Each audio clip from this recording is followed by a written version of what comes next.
Today, papakita ko sa inyo kung paano pinipress in at pinipress out yung wheel bearing ng mga sasakyan. Inuuna po dyan yung wheel hub. Siyempre, tanggalan natin steering knuckle at may video tayo kahapon. Yung wheel hub na yan, meron po yung race na tatanggalin. Ayan. Isa po yan sa pinakamahirap tanggalin, lalo na kung kulang ka sa tools gaya namin. Pero may diskarte naman dyan.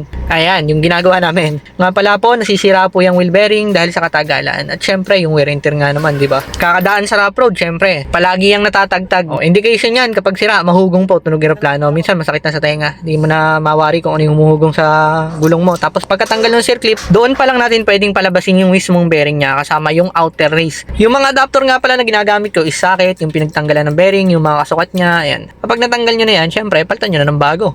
Pero, sa pagpapalit ng bago, kailangan pantay na pantay po yung pagpasok niya. At baka tumagilid, mabasag yung outer race niya. Yan. Syempre, yung mga pangkalang natin dyan, kailangan kasukat kasi baka mali-mali uli yung pasok. Sayang po yung wheel bearing, magpapalit tayo nito. Imbonado! At ang maganda dito, kapag may napagpalitan ka na, yung mga race niyan, pwede mo rin gamitin sa bagong bearing. Gagrinderin mo lang para, syempre, hindi pumasok sa loob, di ka mahirap magtanggal nun. May time kasi na yung bearing, malalim yung pagpasok niya. So, naipapasok pa uli yung adapter, kaya pag nag-lock yung patay. Pagkabit ng circlip, isunod na tong kanyang wheel hub. At paalala, lagi pong naghihiwalay yung bearing yan kapag ipapasok yung wheel hub. Kaya dapat may kalang sa ilalim bago ipasok para hindi masira yung wheel bearing. At yun lamang, salamat po sa palaging panonood na aking mga video. Thank you guys!